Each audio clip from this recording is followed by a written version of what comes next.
अस्सलामु अलैकुम वरहमतुल्लाहि वबरकातुहू। उम्मीद है आप सब खैरियत, तंदुरुस्ती और आफियत के साथ होंगे। आप देख रहे हैं JJC बाई सर जवाद। आज के लेक्चर सेकेंड ईयर केमिस्ट्री के चैप्टर 5 की MCQs है। शुरू करते हैं बिस्मिल्लाहिर्रहमानिर्रहीम। इससे पहले मैं आपको चैप्टर नंबर 3 की MCQs करा चुका हूँ। चैप्टर नंबर 3 के सेल्फ असेसमेंट और एक्सरसाइज इनडायरेक्ट थ्योरी क्वेश्चंस करा चुका हूँ। ये चैप्टर 5 है। लेक्चर्स मेरे अपलोडेड हैं ऑलरेडी, सबको कैचअप कीजिएगा। इसको अंडरस्टैंड करने के लिए अपने साथ बुक और हाइलाइटर या पेन रख लें, क्योंकि आंसर की तो है बुक में, लेकिन समझना है और अंडरस्टैंडिंग के साथ बोर्ड एग्ज़ाम और आगे एप्टीट्यूड को बहुत अच्छे अंदाज में फ्लाइंग कलर्स के साथ उसको पास करना है, तो समझना ज़रूरी होगा, वरना आंसर की तो मौजूद है। 10 MCQs हैं। एक MCQs पे 1 से 1.5 मिनट लगा सकता हूँ मैं। हाइड्रोकार्बन्स था चैप्टर का नाम। तो हाइड्रोकार्बन्स में 2 तरह के सवाल मिलेंगे आपको इसमें। एक एलिफैटिक जिसमें अल्केन, अल्कीन, अल्काइन आ जाता है, और एक एरोमेटिक जिसके अंदर बेंजीन और उसके डेरिवेटिव्स आ जाते हैं। फाइनल प्रोडक्ट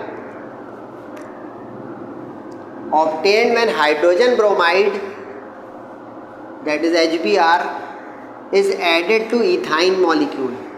अब इथाइन मॉलिक्यूल जो है उसके अंदर 2 पाई बॉन्ड हैं, यानी ethyne molecule CH triple bond CH। अब इसमें हाइड्रोजन ब्रोमाइड ऐड करनी है।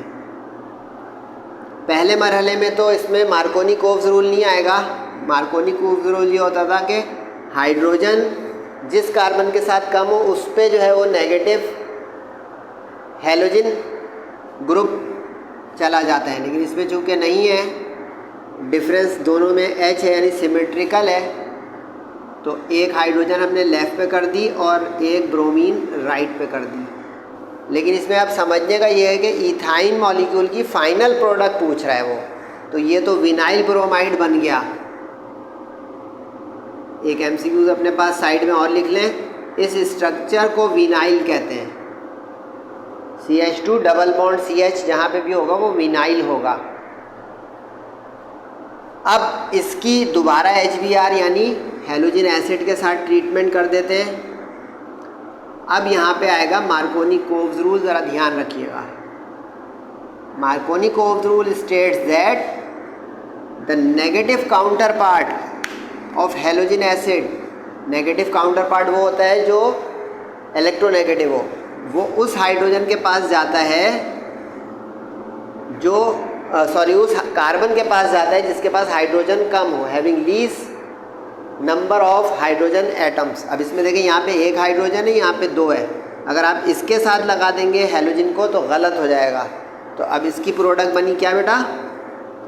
H, यानी इसका मतलब है इसके साथ जाएगा, क्योंकि एडिशन रिएक्शन ये होता है कि एक बॉन्ड रप्चर होता है तो 2 वैलेंसीज एडजेसेंट कार्बन की ख़राब होती हैं, तो एक एटम एक की फुलफ़िल करता है वैलेंसी और दूसरा दूसरे की। तो अब इसमें यहाँ पे हाइड्रोजन इस वाले कार्बन की पूरी कर देगा और हैलोजन इस वाले की पूरी कर देगा। समझ में आ रहा है बेटा? अब चूँकि ये दोनों हैलोजन इस पोजीशन पे लग गए तो ये दोनों 1-1 पोजीशन हो गई। अब ऑप्शन ढूंढें। 1,1 डाइब्रोमो, 1,1 डाइब्रोमो, यानी B ऑप्शन इसका करेक्ट हुआ। तो ये समझने की MCQs थी। इसकी फाइनल प्रोडक्ट याद मत करें, लेकिन साइड पे लिखें रीमेक के बाकी जो रिज़ल्ट या आंसर है वो किसी चीज़ के हैं कि नहीं है। अब 1,2 ब्रोमो इथेन, ये तो गलत है, क्योंकि 1,2 है तो डाइब्रोमो होना चाहिए। सही है। फ़र्ज़ करें ये 1,2 डाइब्रोमो होता तो ये किसकी प्रोडक्ट बनेगी? इथीन की। ये वाली प्रोडक्ट इथीन की हो जाएगी, यानी CH2 डबल बॉन्ड CH2। अगर इसको मैं करा दूं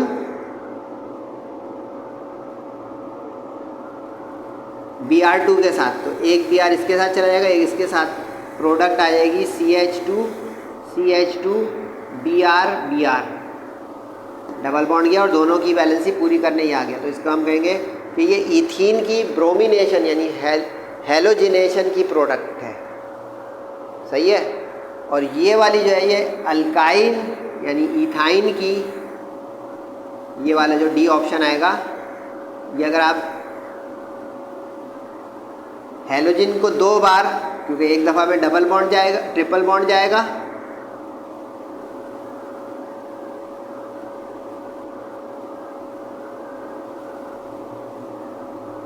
ये देखिए 1,2 डाइब्रोमो इथीन बनी।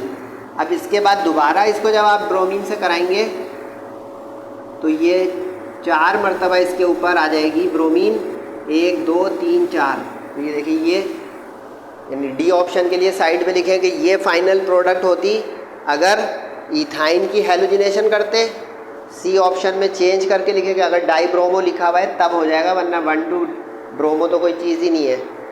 1,2 डाइब्रोमो है तो ये इथीन की हेलोजिनेशन से। सही है। और 1,1 डाइब्रोमो इथेन अगर कभी बनाना चाहेंगे तो ये नॉर्मल रिएक्शन में नहीं बनेगा, क्योंकि ये एक ही पोजीशन पे दोनों आ रहे हैं। एक ही पोजीशन जब दोनों हेलोजन आते हैं तो ये कहलाता है जेमिनल। ये भी एमसीक्यू दिखे साइड पर। ये होता है विसिनल, ये विसिनल डाइहेलाइड होता है जिसमें एडजेसेंट कार्बन्स के ऊपर 2 हेलोजन होते हैं। और ये होता है जेमिनल जिसमें एक ही कार्बन के ऊपर 2 हेलोजन्स होते हैं। तो देखा एक एमसीक्यू उसको टाइम लगाया, लेकिन देखें ये सिर्फ बुक की सॉल्यूशन की नहीं बन रही, आपके पास माशाल्लाह से पूरा एप्टीट्यूड कह लें या अंडरस्टैंडिंग के साथ नॉलेज आ रही है। दूसरी एमसीक्यू में दिखाया था formula of a saturated hydrocarbon. Saturated होते हैं अल्केन्स। ये देखें पहली एक एमसीक्यूज आ गई ऊपर ही, ये saturated are alkanes, methane ethane propane butane. कह रहे इसका फॉर्मूला C3H6 है। It should be. अब दिमाग थोड़ा स्टूडेंट का रुकेगा कि हमने तो ये सुना था कि अल्केन का जो जर्नल फार्मूला होता है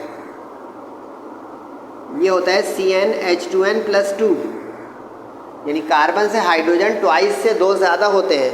यहाँ तो C3H6 आ रहा है, डबल आ रहा है। अब ये क्या मांझ रहा है भाई, यानी ये तो CnH2n आ रहा है।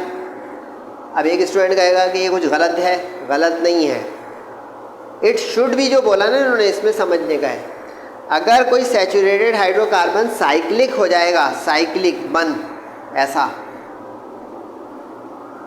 क्लोज्ड रिंग वाला,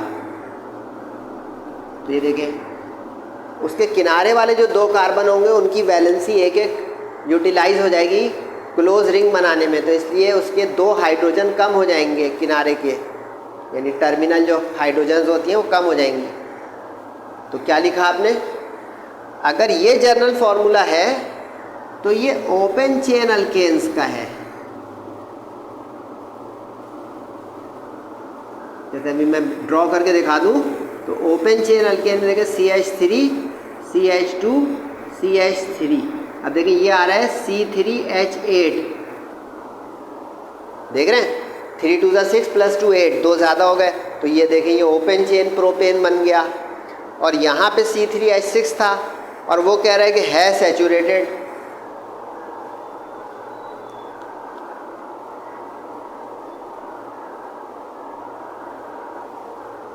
हो जाता है ऐसा थोड़ा कभी, वो कह रहे हैं सैचुरेटेड।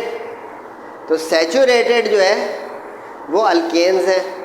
तो अल्केन्स में क्लोज चेन का हो जाएगा कार्बन से डबल, यानी अब इसका ऑप्शन आ गया साइक्लो वाला, साइक्लो प्रोपेन, यानी ऑप्शन डी। प्रोपाइन तो हो ही नहीं सकता क्योंकि इसमें ये होना चाहिए CnH2n-2 अगर ओपन है। तीसरी एमसीक्यू है ओजोनाइड। ओजोनाइड ओजोनाइड जो है जब कोई अल्कीन या अल्काइन ओजोनोलाइसिस करता है तो ये ओजोनाइड बनता है, यानी ओजोनोलाइसिस ऑफ अल्कीन और अल्काइन। एक और देखें, आपके पास नॉलेज आई कि अल्केन और अल्काइन यानी डबल बॉन्ड ट्रिपल बॉन्ड वाले जो अनसैचुरेटेड होते हैं उनकी जब ओजोनोलाइसिस करते हैं यानी O3 एलोट्रॉप ऑफ ऑक्सीजन उसके साथ और जिंक की मौजूदगी में या जिंक ऑक्साइड की मौजूदगी में, तो ये हमेशा प्रोडक्ट एल्डिहाइड देता है। नोट कर लें, हमेशा प्रोडक्ट एल्डिहाइड देता है। जैसे अगर आप अल्काइन से बनाएंगे तो ग्लाइऑक्सल बन जाएगा इस तरह का। अल्काइन से बनाएं अगर तो ऐसा बनेगा CHO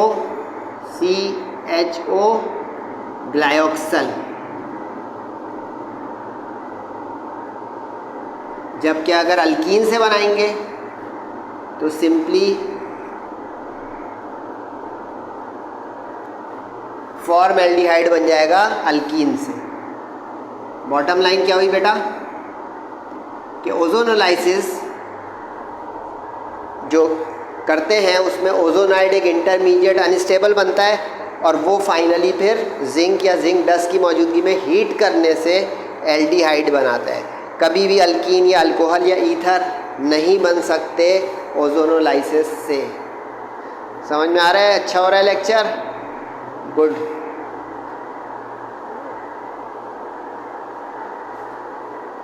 चौथी MCQs में लिखा हुआ है which of the following pairs of compounds represent functional group isomerism. इस चैप्टर में एक टॉपिक था आइसोमेरिज्म। वो कह रहे हैं कि इसमें से कौन सा पेयर ऐसा है जो फंक्शनल ग्रुप आइसोमेरिज्म को शो कर रहा है। अब पहले आपको ये पता होना चाहिए फंक्शनल ग्रुप आइसोमेरिज्म कहते किसको हैं, जिसमें फंक्शनल ग्रुप चेंज हो जाए, यानी different functional groups, different functional groups, functional groups फर्क हो लेकिन मॉलिक्यूलर फार्मूले सेम हो, क्योंकि वो तो आइसोमेरिज्म की किसी में तो आइसोमेरिज्म की डेफिनेशन को फुलफिल करना ही चाहिए। 1 ब्यूटीन 2 ब्यूटीन ये तो होगा बेटा पोजीशन आइसोमेरिज्म।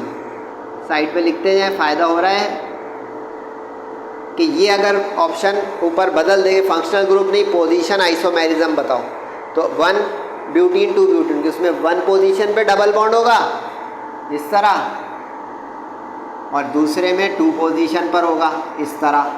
तो अब इसकी वजह से ये पोजीशन आइसोमेरिज्म हो गया। N ब्यूटेन आइसोब्यूटेन ये हो गया चेन आइसोमेरिज्म की किस्म में। अगर ऑप्शन बदल जाता है कि इसमें चेन आइसोमेरिज्म कौन सा है तो ये हो जाता, क्योंकि N ब्यूटेन का मतलब है ओपन चेन विदाउट ब्रांच यानी अनइंटरप्टेड ब्रांच के बगैर स्ट्रेट, और आइसोब्यूटेन ये हो गया कि सेकेंड लास्ट कार्बन के ऊपर एक ब्रांच हो, ये आइसोब्यूटेन और ये N ब्यूटेन। तो देखिए ये चेन हो गया। डाईइथाइल कीटोन और मिथाइल प्रोपाइल कीटोन, कीटोन उधर चला गया प्रिंटिंग में, इसको इधर ही लिख दें, ये बुक काक्स है। अब डाईइथाइल कीटोन यानी ये C2H5 कीटोन किसको कहते हैं बेटा, जिसमें CO ग्रुप हो, कार्बोनिल ग्रुप। अब देखिए ये डाईइथाइल हुआ।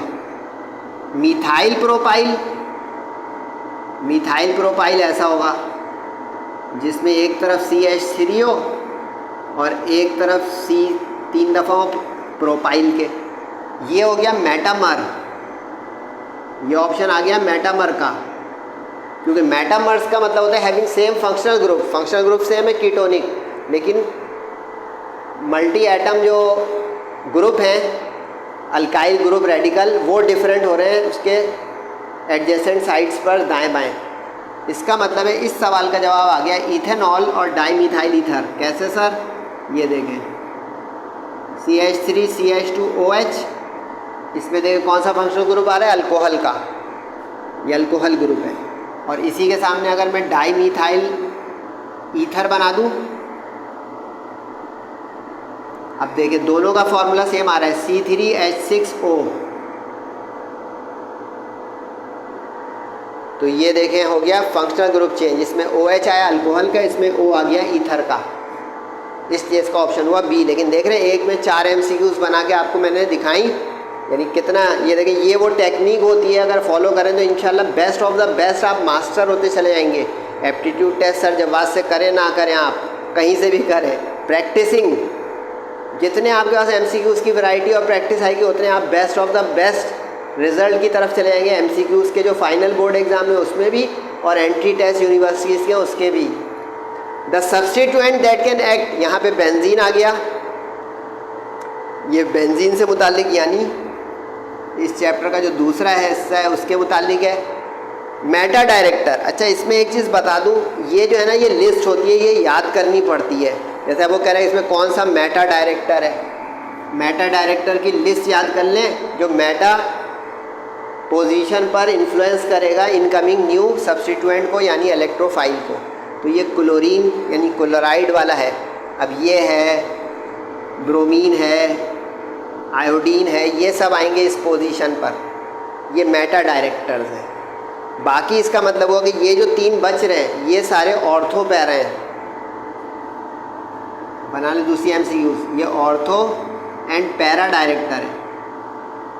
इसका ये मतलब है कि जो ऑर्थो पोजीशन पे इन्फ्लुएंस कर सकता है वो पैरा पे भी कर सकता है, लेकिन जो मेटा पोजीशन पे करेगा वो ऑर्थो और पैरा पोजीशन पर कभी भी न्यू इनकमिंग ग्रुप को इन्फ्लुएंस नहीं कर सकता। समझ रहे बात? गुड। छठी एमसीक्यूज है 6 वेल्डिंग गैस। ये तो अगर आपने मेरे लेक्चर लिए उसमें भी मैं बता चुका हूँ, ये दोबारा से एलिफेटिक वाला हिस्सा आ गया। वेल्डिंग गैस जो है एसिटिलाइन यानी इथाइन होती है, क्योंकि वेल्डिंग करने में काम आती है। लेकिन साइड पे लिखे इसका रीमेक, इथिलीन जो होती है जिसको हम इथीन भी कहते हैं, ये राइपनिंग ऑफ फ्रूट्स के काम आती है।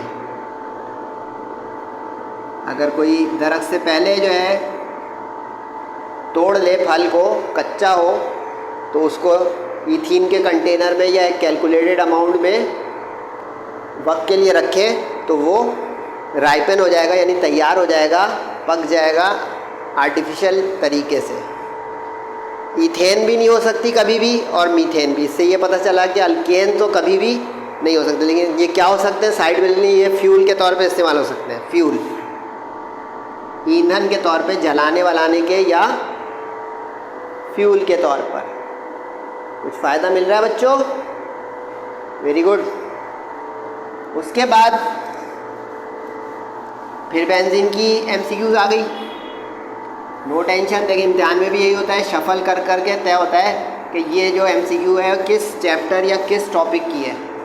अब ये बेंजीन की आ गई फिर से, कह रहे बेंजीन जो है वह स्मोकी फ्लेम, स्मोकी में कुछ लोग ये लिखते हैं, मैं नहीं लिखता, ये मैंने कैंसिल कर दिया। Benzene Burns with smoky flame यानी धुआं बहुत छोड़ता है, ये कालिक या धुआं।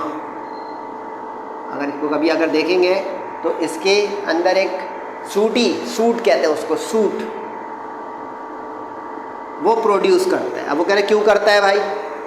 इनफ्लेमेबल होने की वजह से? नो, क्योंकि इनफ्लेमेबल तो भाई मीथेन ईथेन भी है, इथीन इथाइन भी है।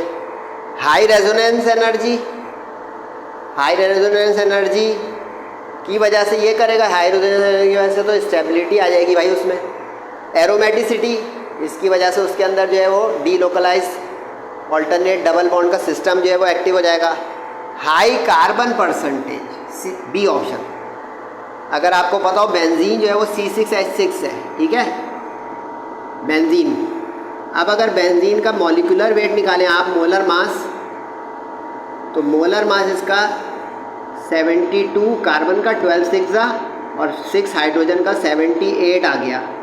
अब इसमें ये कार्बन है या हाइड्रोजन है? अब निकालें जल्दी से परसेंटेज, तो 72 डिवाइड बाई 78 मल्टीप्लाई बाई 100, ये कार्बन की परसेंटेज आ रही है। अब अगर कैलकुलेटर है चलाएं, मेरे ख्याल से 92 के अराउंड कुछ परसेंटेज आ जाएगी, जो कि बहुत हाई परसेंटेज है। क्या सीखा? ये है कि जिस एरोमेटिक कंपाउंड, और एरोमेटिक में इसलिए ये हो जाता है क्योंकि उसमें कार्बन के साथ हाइड्रोजन कम हो जाते हैं, क्योंकि जो पाई बॉन्ड सिस्टम आता है ना ऑल्टरनेट, एक से ज़्यादा वाला, 3 पाई बॉन्ड है, तो वो हाइड्रोजन कम करता है। जब हाइड्रोजन कम करता है तो कार्बन की परसेंटेज कंपोजिशन बढ़ गई। तो जब जलाएंगे तो उसमें वो कार्बन एलिमेंट जो होगा ना वो उसमें सूट या स्मोकी फ्लेम प्रोड्यूस करेगा जब कभी भी उसको हम बर्न या कंबस्ट करेंगे।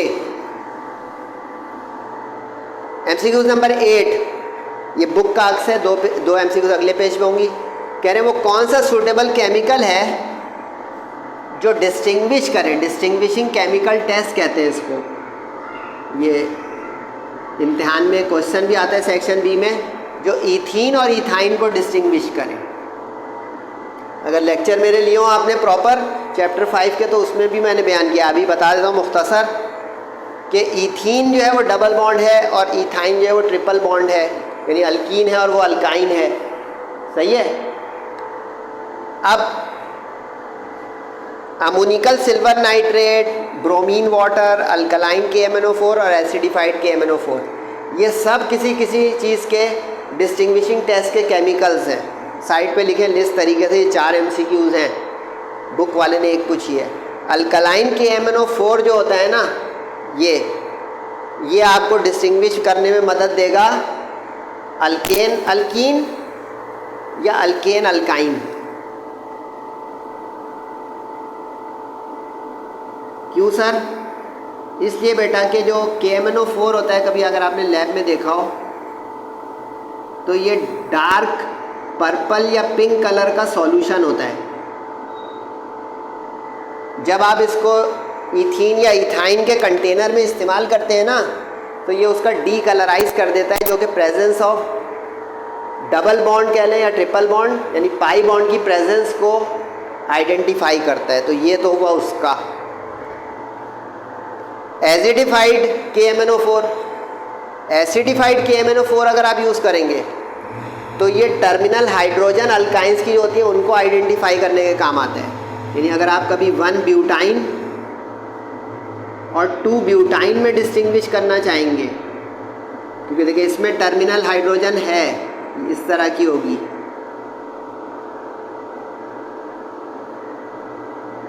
अब उसमें नहीं होगी टर्मिनल हाइड्रोजन। टर्मिनल हाइड्रोजन वो होती है जो एसिडिक बना देती है किसी मॉलिक्यूल को।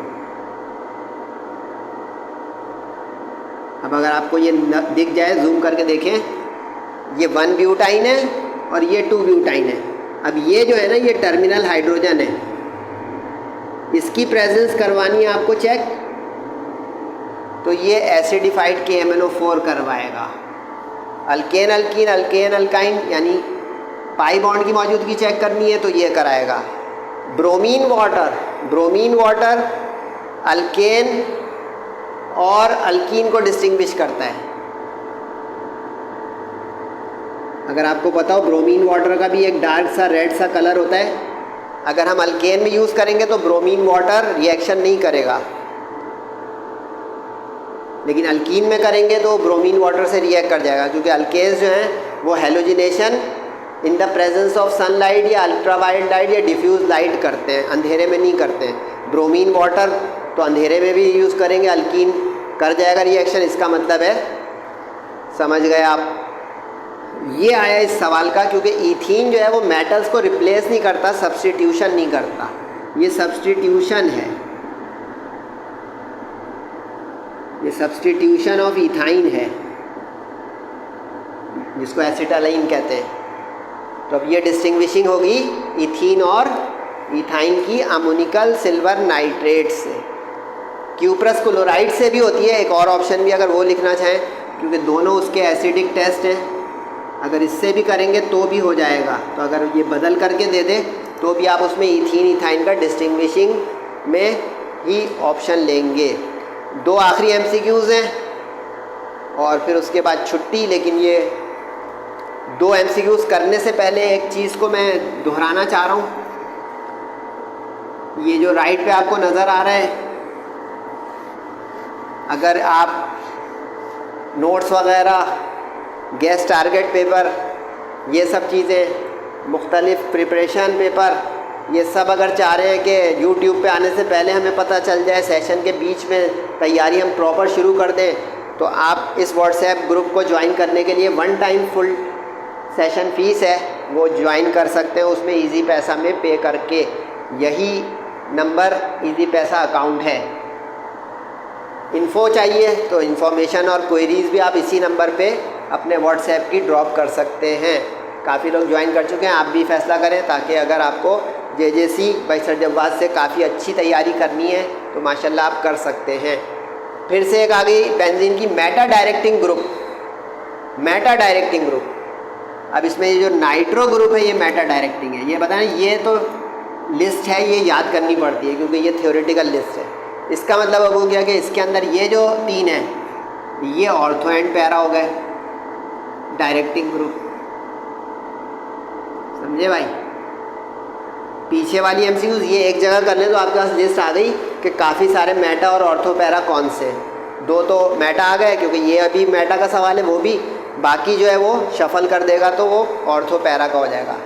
Acylation of benzene in the presence of AlCl3 यानी एल्युमिनियम क्लोराइड को कहते हैं लुईस एसिड कैटलिस्ट। ये कैटलिस्ट का काम करता है एसाइलेशन में।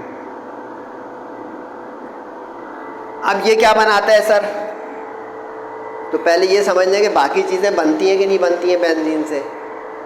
टोलीन तो अल्काइलेशन से बनेगी, अगर यहाँ अल्काइलेशन लिखता तो आप टोलीन वाला ऑप्शन लेते, ठीक है। ज़ाइलीन जो है वो टोलीन से बनता है।